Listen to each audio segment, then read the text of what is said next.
कई सारे स्टूडेंट लगातार पूछ रहे हैं कि यूपी पीसीएस 2025 का प्रीलिम्स कैसे क्लियर किया जाए। देखिए, तीन चीजें अगर आपने कर ली तो चाहे जैसा पेपर आ जाए, easy, moderate, tough, analytical, conceptual, factual, lengthy, हर हाल में आप यूपी पीसीएस 2025 का कट ऑफ निकाल सकते हैं। प्रीलिम्स का, प्रीलिम्स में सिर्फ कट ऑफ निकालना है। तीन चीजें करनी है। पहला ये कि स्टडी फॉर सिविल सर्विसेज का सिलेक्शन मटेरियल 2025 वाला, अपडेटेड वाला, जो अभी हमने 2025 के लिए बनाया है, कंपाइलेशन लिस्टिंग नई 2025 तक अपडेटेड, रिवाइज्ड, उससे आप पढ़ाई कर लो, ठीक है। और एससीएस की पेड क्विज और एससीएस की टेस्ट सीरीज, इन दोनों से प्रैक्टिस कर लो। सिर्फ इतनी तीन चीजें आप जो है, आप 4000 या 6500 वाला या 9000 वाला बैच लेके उसको स्ट्रिक्टली प्रीलिम्स तक फॉलो कर लिया तो आराम से हर हाल में आपका प्री का कट ऑफ क्लियर हो सकता है। पिछले 9 साल से हर बार हम प्रूफ भी दे रहे हैं लगातार। प्रीलिम्स के एग्जाम में जो 150 क्वेश्चन 200 नंबर वाला पेपर है ना, उसमें हमारे स्टडी फॉर सिविल सर्विसेज के सिलेक्शन मटेरियल, टेस्ट सीरीज और पेड क्विज से मिला के करीबन 120 से 125 क्वेश्चन आते हैं, जो कि कट ऑफ निकालने से बहुत ज्यादा होते हैं। इवन अगर आप हमारी एससीएस की पेड क्विज और टेस्ट सीरीज भी लगा लो तो पेपर के, प्रीलिम्स पेपर के करीबन 40% से ज्यादा क्वेश्चन आपको इन्हीं दोनों से मिल जाते हैं बस। यूपी पीसीएस 2025 की मेंस की सिलेक्शन तक की तैयारी के भी बैचेस चल रहे हैं। आंसर राइटिंग का भी चल रहा है, टेस्ट सीरीज का भी चल रहा है, आप इसको ज्वाइन कर सकते हैं। यूपी पीसीएस 2026 की प्री और मेंस की सिलेक्शन तक की तैयारी के भी बैचेस जो है स्टार्ट कर दिए गए हैं।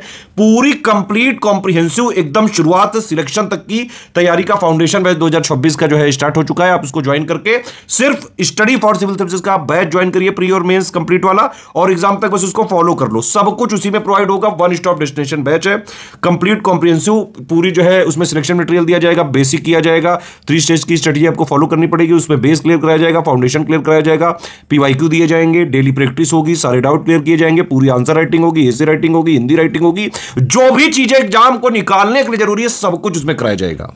आरओ का भी मेंस का जो है सिलेक्शन तक की तैयारी का बैच चल रहा है। आरओ 2026 का वैकेंसी का भी हम बैच चालू करेंगे अगस्त से। बीपीएससी की भी सिलेक्शन तक की तैयारी का बैच चल रहा है। यूकेपीएससी 2026 का भी सिलेक्शन तक की तैयारी का बैच स्टार्ट कर दिया गया है। यूकेपीएससी 2025 का मेंस का कंप्लीट 75 पॉइंट का selection material, answer writing, Hindi writing, essay writing का भी बैच चल रहा है। आप उसको ज्वाइन करके, हमारे 3 नंबर है सिर्फ, 8564880530, 7523864455 और 9696066089। इन तीनों नंबर पे कॉल या व्हाट्सएप करके जानकारी लेके स्टडी फॉर सिविल सर्विसेज के जेन्युइन और ऑथेंटिक जो है ग्रुप में जुड़ के सारा सिलेक्शन की तैयारी कर सकते हैं। हमारा मटेरियल कहीं भी जो है मार्केट और स्टेशनरी बुक शॉप में नहीं मिलता है। सिर्फ इन 3 नंबर के थ्रू अगर आप हमारे पेड ग्रुप में आते हैं तभी हमारी रिस्पॉन्सिबिलिटी होगी, अदरवाइज किसी तरह से हमारी कोई रिस्पॉन्सिबिलिटी नहीं है। दोस्तों, स्वागत है आपका स्टडी फॉर सिविल सर्विसेज में। भारत में कुल मिलाकर अब 91 रामसर स्थल हो गए। ये कोई नई न्यूज नहीं है, आप सभी जानते हैं। करंट अफेयर की अगर आपको जरा भी सूचना है, जरा भी जानकारी है, तो आप परिचित हैं इस चीज से। इस वीडियो को बनाने का उद्देश्य है उन 91 आर्द्र भूमियों को जो कि रामसर कन्वेंशन के अंतर्गत हमारी ओर से शामिल हो गई हैं, उनको हम विधिवत देख पाए। कौन सी सबसे छोटी, कौन सी सबसे बड़ी, कहां पर स्थित है, किस राज्य में कितनी है, कौन सा राज्य नंबर 1 है, कौन सा फिसड्डी साबित हो गया है, ये सब कुछ हम देखेंगे। यानी A to Z आर्द्र भूमियों से संबंधित और एकदम अपडेटेड सारी जानकारियां एक वीडियो में उपलब्ध है। शुरू करते हैं। दोनों भाषाओं में लिखा है, आप अपनी सुविधा के हिसाब से देखिएगा। तो 91 रामसर स्थल, बाकी ये शुरू कहां से हुआ था ये परिचित ही है आप। 2 फरवरी 1971 को सम्मेलन होता है ईरान में कैस्पियन सागर के तट पर, और यह जो जगह थी जहां सम्मेलन हुआ था वो रामसर नाम का शहर था। तो रामसर शहर था, इसीलिए इस संधि को भी कहा जाता है रामसर संधि। आर्द्र भूमियों के संरक्षण से ये जुड़ी हुई संधि है। इसका पूरा बड़ा सा नाम भी आप देख रहे हैं कि अंतर्राष्ट्रीय महत्व की आर्द्र भूमि, और वो भी विशेष रूप से जलीय पक्षियों का आवास होनी चाहिए।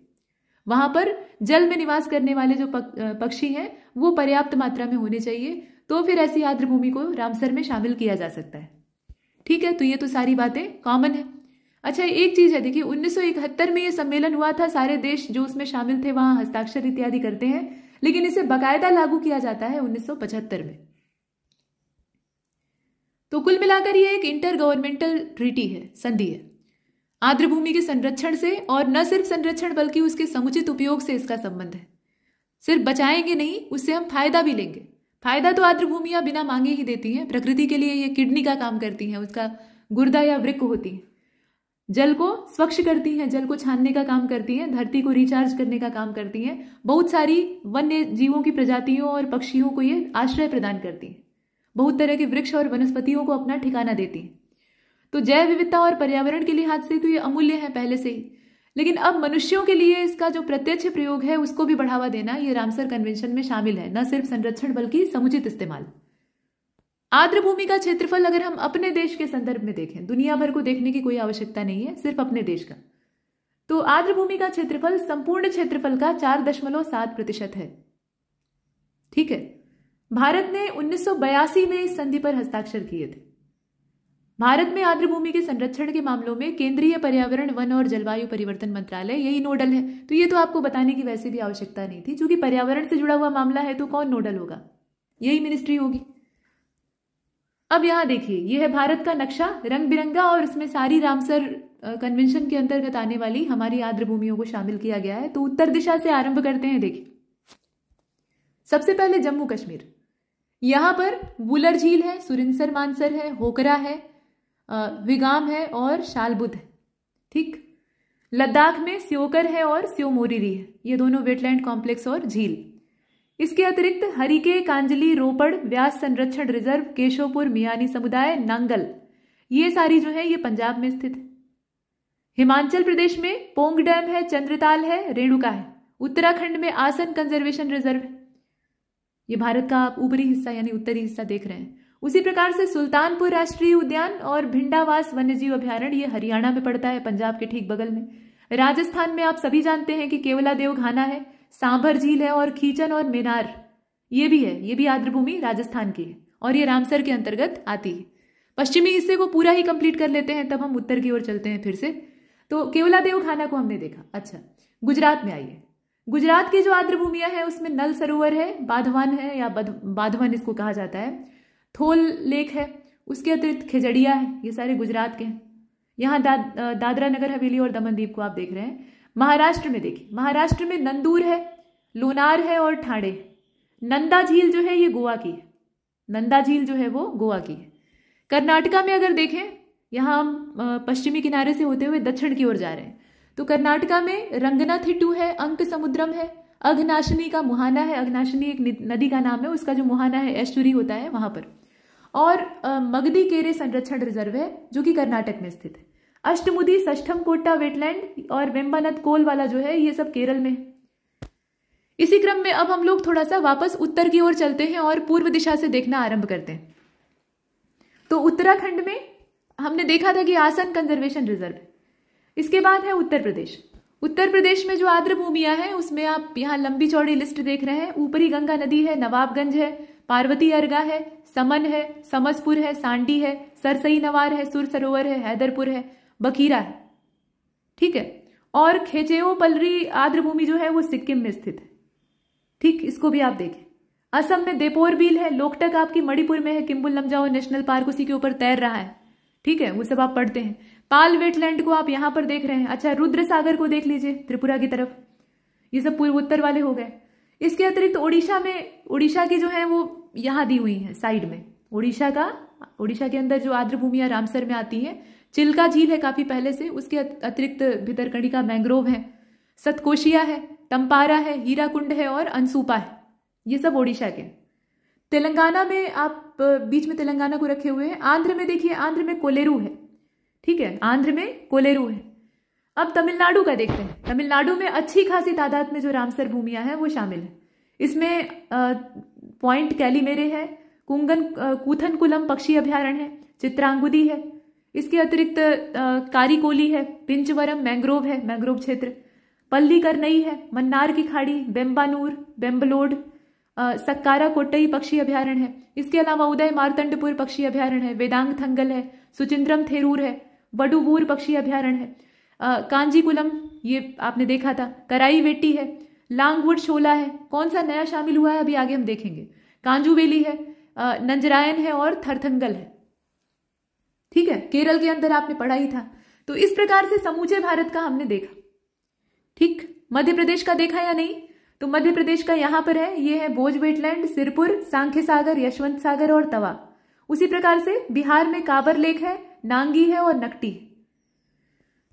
चलिए अब आगे चलते हैं। इस नक्शे को आप चाहें तो रुककर अंग्रेजी में भी देख सकते हैं। या अंग्रेजी भाषा में वही सारे वेटलैंड्स जो हैं उनके नाम दिए। देख लिया? तो शुरू करते हैं। अब यहाँ छोटा बड़ा और लंबा मोटा मतलब सारे जितने इस तरह के परीक्षा उपयोगी दृष्टिकोण से तथ्य हैं वो दिए हुए हैं। वही सारी आर्द्र भूमियां हैं, लेकिन उसमें हम देखेंगे कि सबसे बड़ी कौन, छोटी कौन, ऐसे। सबसे बड़ा रामसर स्थल है सुंदरवन, अभी तक। क्षेत्रफल भी देख रहे हैं आप, 4230 स्क्वायर किलोमीटर। सबसे छोटी आर्द्र भूमि है बेम्बानूर वेटलैंड कॉम्प्लेक्स, तमिलनाडु में है, 0.1975। रामसर स्थलों की सबसे सर्वाधिक संख्या जो है वो भारत में तमिलनाडु में है। कुल मिलाकर अब 20 हो गए। तो भारत का सबसे छोटा जो आर्द्र भूमि स्थल है वो बेम्बानूर वेटलैंड कॉम्प्लेक्स ही है। कुछ लोग कंफ्यूज रहते हैं रेणुका और बेम्बानूर के बीच में, और ज्यादातर चैनलों और ज्यादातर जगहों पर रेणुका ही दिखाया जाता है। दोनों का आप क्षेत्रफल देख सकते हैं। 20 हेक्टेयर के आसपास रेणुका का क्षेत्रफल है और बेम्बानूर का 19.7 हेक्टेयर है। थोड़ा सा ये छोटा है, ठीक।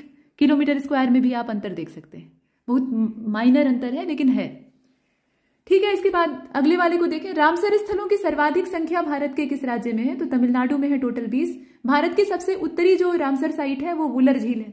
सबसे पूर्वी है लोकटक मणिपुर का। नल सरोवर पक्षी अभ्यारण्य सबसे पश्चिमी, और सबसे दक्षिण वाला है अष्टमुदी केरल की। और कुछ राज्य ऐसे हैं जहां कोई रामसर साइट है ही नहीं, जैसे नागालैंड है, तेलंगाना है, छत्तीसगढ़ है, अरुणाचल है और मेघालय। कुछ और यहाँ फैक्ट दिए हैं, जैसे कि विश्व का पहला रामसर स्थल ऑस्ट्रेलिया का कोबोर्ग पेनिसुला था। 1974 में इसको नॉमिनेट किया गया था। रामसर संरक्षण के तहत बोलीविया का जो क्षेत्र है वो सबसे बड़ा कवर होता है, सबसे बड़ा क्षेत्र है। कन्वेंशन में जो कॉन्फ्रेंस ऑफ पार्टीज का आयोजन होता है उसमें पार्टियों की संख्या 172, ठीक है। और ये 172 वाला डाटा जो है ये 10 अक्टूबर 2021 तक अपडेटेड। वही चीज अंग्रेजी में है, आप देख सकते हैं। अब भारत में रामसर आर्द्र भूमियों के स्थल जो है वो दिए हुए हैं और उनके नाम दिए हैं, मतलब राज्यवार स्थिति है, घोषणा कब होती है, क्षेत्रफल कितना है, ऐसे करके। तो सबसे पहले अष्टमुदी है जो कि केरल में है। ये 2002 में डिक्लेयर होता है, 614 स्क्वायर किलोमीटर इसका टोटल एरिया है। व्यास कंजर्वेशन रिजर्व पंजाब में है 2019 में, ये भी डिक्लेयर होता है, 64.2 के आसपास इसका क्षेत्रफल है। भितरकणिका मैंग्रोव ओडिशा में है 2002, 650 इसका क्षेत्रफल। भोज आर्द्र भूमि रिजर्व या आर्द्र भूमि ये मध्य प्रदेश की है, सन 2002 में इसकी भी घोषणा होती है, मतलब इसे रामसर में शामिल किए जाने की घोषणा होती है। 32.01 इसका क्षेत्रफल है। चंद्रताल हिमाचल का है 2005.49। चिल्का झील ओडिशा की है 1981, काफी पुराना, और 1165 स्क्वायर किलोमीटर टोटल एरिया है। देपोर बील असम का है, 2002 में डिक्लेयर होता है, 40 इसका क्षेत्रफल है। पूर्वी कोलकाता आर्द्र भूमि पश्चिम बंगाल की है, सन 2002, 125 इसका क्षेत्रफल। उसी प्रकार से हरिके झील ये पंजाब की है, 1990, 41 क्षेत्रफल है इसका। होकेरा वेटलैंड जम्मू कश्मीर का है, 2005 में डिक्लेयर होता है, 13.75 इसका टोटल क्षेत्रफल। काबर ताल आर्द्र भूमि बिहार की है, 2020 जुलाई में डिक्लेयर होती है, मतलब रामसर में शामिल होती है। 26.20 इसका स्क्वायर किलोमीटर में क्षेत्रफल। कांजली झील पंजाब की, 2002 में इसकी घोषणा हुई थी, 1.83 क्षेत्रफल। केवला देवखाना राजस्थान में है, 1981 का है, 28.73 इसका टोटल एरिया।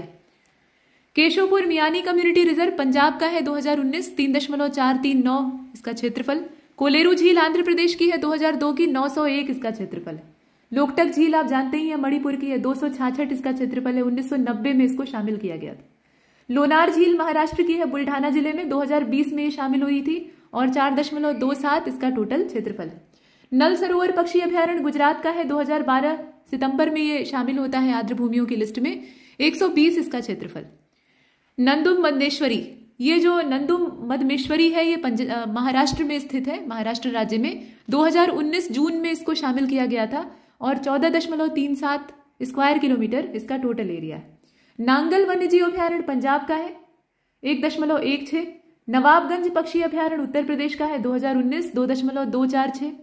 पार्वती अर्गा पक्षी अभ्यारण्य उत्तर प्रदेश का है, 2019, 7.22।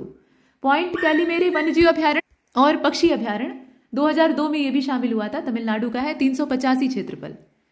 पोंग डैम हिमाचल की है, 2002 इसका समय है, 156.62 square kilometre total area. Renuka 0.2, ठीक है, हिमाचल प्रदेश। रोपड़, और 2005 में इसको शामिल किया गया था। रोपड़ पंजाब में है, 2002 में इसको शामिल किया गया था, 13.65 इसका टोटल क्षेत्रफल।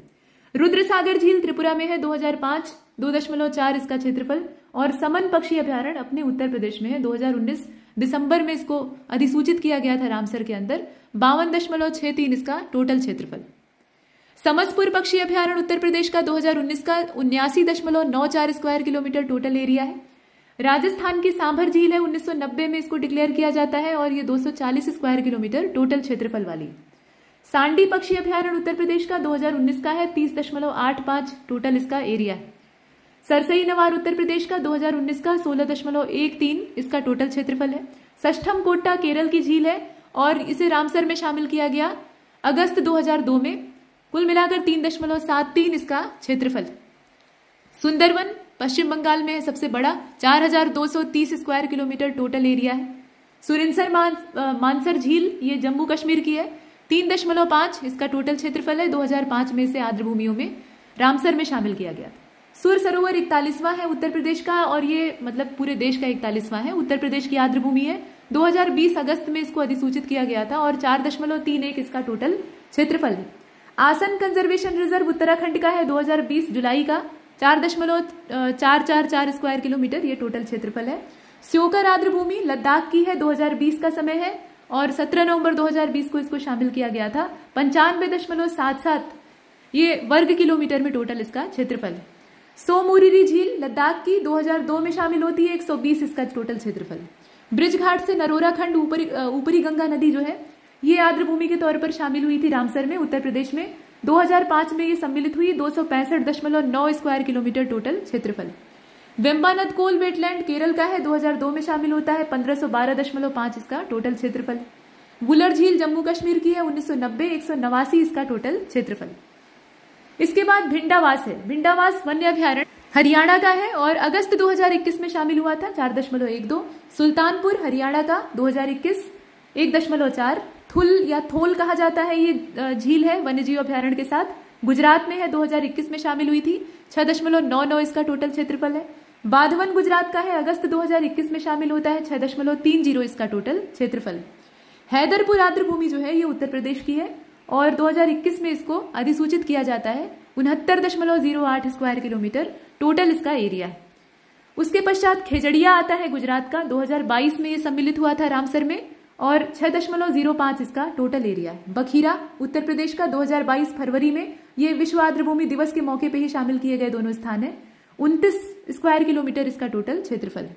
करीकिली पक्षी अभ्यारण्य 50वें नंबर का है तमिलनाडु का, 26 जुलाई 2002 को इसको शामिल किया जाता है, 2022 में इसको शामिल किया जाता है, ठीक है, 26 जुलाई 2022 की तारीख में इसे अधिसूचित किया जाता है और इसका क्षेत्रफल कुछ खास नहीं है, 0.58442। पल्लीकरनई मार्श रिजर्व फॉरेस्ट जो है ये दलदली क्षेत्र है तमिलनाडु का, तो इसे भी 2022 में वही तारीख है और 12.47 के लगभग इसका क्षेत्रफल है। पिंचवरम मैंग्रोव तमिलनाडु का है, 26 जुलाई को इसको भी शामिल किया जाता है, 14 के आसपास इसका क्षेत्रफल। उसके पश्चात आप देख रहे हैं पाल आर्द्र भूमि को या पाला आर्द्र भूमि कही जाती है, ये मिजोरम की है, 18.5 इसका एरिया है, 2022 में जुलाई में इसको भी अधिसूचित किया गया था। सांख्य सागर आपका मध्य प्रदेश में 2.48 इसका टोटल एरिया है। उसके बाद सिरपुर वेटलैंड है मध्य प्रदेश का, 2022 अगस्त में इसको अधिसूचित किया जाता है और 1.61 इसका टोटल एरिया है।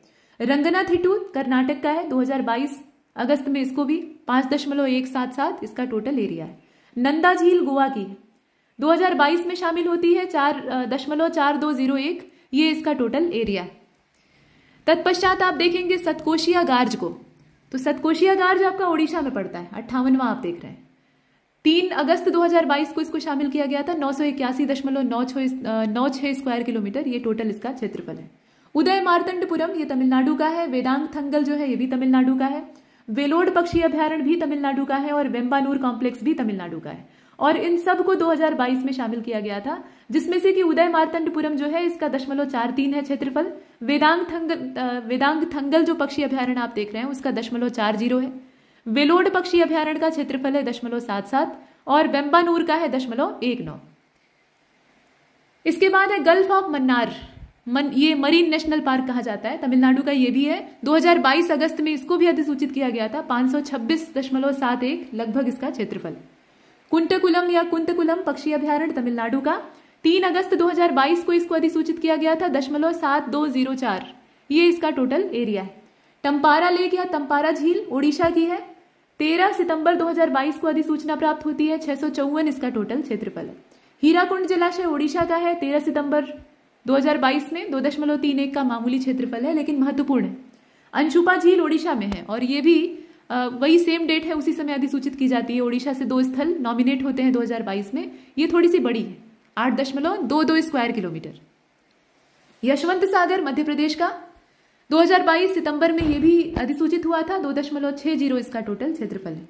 चित्रांगुदी पक्षी अभ्यारण्य तमिलनाडु का है, 0.94 इसका क्षेत्रफल है। सुचिंद्रम थेऊर वेटलैंड कॉम्प्लेक्स तमिलनाडु का 2022 1.12 इसका क्षेत्रफल है। वडुवूर पक्षी अभ्यारण्य तमिलनाडु का 2022 0.96 इसका क्षेत्रफल है। करंजीकुलम पक्षी अभ्यारण्य तमिलनाडु का 2022 65.21 इसका टोटल क्षेत्रफल। ठाणे क्रीक महाराष्ट्र की है 48.12 और इसको डिक्लेयर किया गया था वही 13 सितंबर की तारीख में। कोई नया इसमें तारीख का घटनाक्रम का जो विवरण है वो नहीं है, ठीक है। वैसे ही हाईगम का भी वही सेम डेट है जो पीछे से आप देखते आ रहे हैं। हाईगम और शालबुग ये दोनों जो वेटलैंड कंजर्वेशन रिजर्व है ये जम्मू कश्मीर केंद्र शासित प्रदेश के हैं, जिसमें से कि शालबुग थोड़ा बड़ा है, लगभग दुगुना बड़ा है 16.75 और हाईगम जो है वो थोड़ा सा छोटा है, ठीक है। ये आपने देखा। इसके बाद आप देखें अंक समुद्रम पक्षी संरक्षण रिजर्व या बर्ड कंजर्वेशन रिजर्व कर्नाटक का, ये 31 जनवरी 2024 में डिक्लेयर होता है। उसी प्रकार से कर्नाटक में अघनाशिनी है, ये भी वही सेम तारीख है। मगादी केरे संरक्षण रिजर्व कर्नाटक का 2024 का, ठीक है, वही सेम तारीख है, इसमें कोई अंतर नहीं। कराई वेट्टी तमिलनाडु का है और लांगवुड शोला जो है 80वें नंबर का वो तमिलनाडु का है और जगह आपको याद होनी चाहिए और समय याद होना चाहिए। इसके बाद 81वें नंबर से देखिए नांगी पक्षी अभ्यारण्य बिहार का है, 5 जून 2024 को अधिसूचित हुआ पिछले साल। नकटी बिहार का 5 जून 2024। नंजरायन पक्षी अभ्यारण्य तमिलनाडु का 14 अगस्त 2024। कांजूवेली तमिलनाडु का। तवा जलाशय मध्य प्रदेश का। सक्कारा कोट्टई पक्षी अभ्यारण्य तमिलनाडु का है, 31 जनवरी 2025 को डिक्लेयर हुआ था। थरथंगल पक्षी अभ्यारण्य तमिलनाडु का, ये 2025 वाले जो है ना इनको बहुत ध्यान से देखिएगा। 86वें नंबर से देखिए सक्कारा कोट्टई जो है तमिलनाडु का है और थरथंगल जो है वो भी तमिलनाडु का है। दोनों की तारीख है 31 जनवरी 2025। इसके बाद खेचेरो ओपलरी ये जो आर्द्रभूमि है ये सिक्किम की है, 31 जनवरी 2025 को इसको अधिसूचित किया गया था। उधवा झील झारखंड की है, 31 जनवरी 2025। खींचन फलोदी कही जाती है, ये राजस्थान का क्षेत्र है, 4 जून 2025 को अधिसूचित हुआ था। और मेनार उदयपुर का है 91वां, ध्यान से देखिएगा, ये राजस्थान का ही है, मन्नार मत समझ लीजिएगा, मेनार है ये शब्द जो है ना ये मेनार है। 4 जून 2025 को इसको भी अधिसूचना प्राप्त हुई थी। तो लेटेस्ट जो घोषणा हुई थी वो 4 जून तक की हुई थी और उसको हमने इसमें कंपाइल किया है, ठीक है। अब यहाँ पर राज्यवार रामसर स्थल और उनकी संख्या दी हुई है जो कि आपके लिए उपयोगी है, मतलब कहां पर कितने। तो आप समझ रहे हैं तमिलनाडु में सर्वाधिक हैं कितने, अभी वर्तमान में 20, उत्तर प्रदेश में 10, पंजाब में 6, ओडिशा में 6, जम्मू कश्मीर में 5, मध्य प्रदेश में 5, गुजरात में 4, कर्नाटक में भी 4 और हिमाचल में होते हैं 3, केरल में 3, महाराष्ट्र में 3, बिहार में भी 3, राजस्थान में 4 हो गए हैं अभी वर्तमान में, लद्दाख में 2 ही हैं, ठीक है, हरियाणा में 2 हैं, पश्चिम बंगाल में सिर्फ 2 हैं, झारखंड में सिर्फ 1 है, सिक्किम में भी 1 हो गया है, गोवा में 1 है। अब यहां जितने हैं सब में 1-1 है, ठीक है। गोवा, मणिपुर, उत्तराखंड, असम, आंध्र, मिजोरम और त्रिपुरा, इन सब में 1-1 आर्द्रभूमियां रामसर कन्वेंशन के अंतर्गत मौजूद, ठीक, ये चीज आपने देखी। अब यहां उत्तर प्रदेश को थोड़ा सा बारीकी से देख लेते हैं क्योंकि यूपी से रिलेटेड अगर आप एग्जाम दे रहे हैं तो ये महत्वपूर्ण हो जाता है। हैदरपुर वेटलैंड है, कुल मिलाकर अभी हमारे पास रामसर कितने हैं, 10 है टोटल। आर्द्रभूमियां तो न जाने कितनी है, आपके अगल बगल गली मोहल्ले में न जाने कितनी गड़हियां होंगी जिनको कि पाट कर अतिक्रमण करके लोग घर दुकान मकान बनवा लेते हैं, है ना। तो वो भी असल में आर्द्रभूमियां ही होती हैं, वो जमीन को कहीं ना कहीं से रिचार्ज करती हैं, यानी वाटर लेवल को मेंटेन करके रखती हैं, लेकिन संरक्षण नहीं होता है। और गांव में न जाने कितने ताल तलैया और पोखरे होते हैं ऐसे, जो कि ऐसे ही खत्म हो जाते हैं, कोई जान भी नहीं पाता। फिलहाल जो घोषित हैं, तो हैदरपुर वेटलैंड जो है ये बिजनौर से करीब 10 किलोमीटर की दूरी पर है और इसकी घोषणा की तारीख है 8 दिसंबर 2021। 69.08 स्क्वायर किलोमीटर टोटल एरिया है। नवाबगंज सबसे छोटा है कहां पर, उन्नाव में है, 2019 सितंबर में डिक्लेयर हुआ था, 2.246 इसका एरिया है। उसके बाद है पार्वती अर्गा, गोंडा में है और ये 2 दिसंबर 2019 का ही है, 7.22 इसका क्षेत्रफल है। समन आपका चौथे नंबर पे आप देख रहे हैं, मैनपुरी में है, वही सेम डेट, 52.63, ये थोड़ा सा बड़ा है। समसपुर पक्षी अभ्यारण्य रायबरेली का है, इसका और थोड़ा ज्यादा क्षेत्रफल है, 79.94 79.94 स्क्वायर किलोमीटर। और डिक्लेरेशन की जो डेट है, नोटिफिकेशन की जो डेट है वो 2019 में अक्टूबर की। सांडी पक्षी अभ्यारण्य हरदोई का ये 26 सितंबर 2019 को डिक्लेयर हुआ था, 30.85 क्षेत्रफल है और सरसई नवार इटावा में है। 2019 सितंबर में ये भी उद्घोषित होता है और 16.13 इसका टोटल क्षेत्रफल। सुर सरोवर आगरा में है, 2020 का है, 4.31 इसका टोटल क्षेत्रफल। और ऊपरी गंगा नदी ब्रज घाट से नरोरा, ये अपना 2005 का डिक्लेयर हुआ था, बुलंदशहर में है, 265.9 ये इसका टोटल एरिया है। बखीरा पक्षी अभ्यारण्य संत कबीर नगर का है, 29.00, ठीक है। ये वेटलैंड डे जो मनाया जाता है 2 फरवरी की तारीख में, उसी तारीख में 2022 में डिक्लेयर हुआ था। इसके बाद आप यहाँ पर ये उत्तर प्रदेश के नक्शे पर देखेंगे कौन सी आर्द्रभूमि किधर है, जिलेवार दिया हुआ है, जैसे हमने भारत के नक्शे पर राज्यवार देखा था, बिल्कुल वैसे ही, ठीक। तो बिजनौर में है हैदरपुर, ऊपरी गंगा नदी ब्रजघाट से नरोरा वाला बुलंदशहर का हो गया, सुर सरोवर अपना आगरा में हो गया, हरदोई का सांडी हो गया, उसी प्रकार से नवाबगंज उन्नाव का हो गया, पार्वती अर्गा गोडा का हो गया, ठीक है। ये आप देख रहे हैं यूपी का नक्शा। उसी प्रकार से थोड़ा नीचे चलते हैं तो यहाँ समन है आपका मैनपुरी का, इटावा का सरसई नवार है, सुर सरोवर आगरा का है।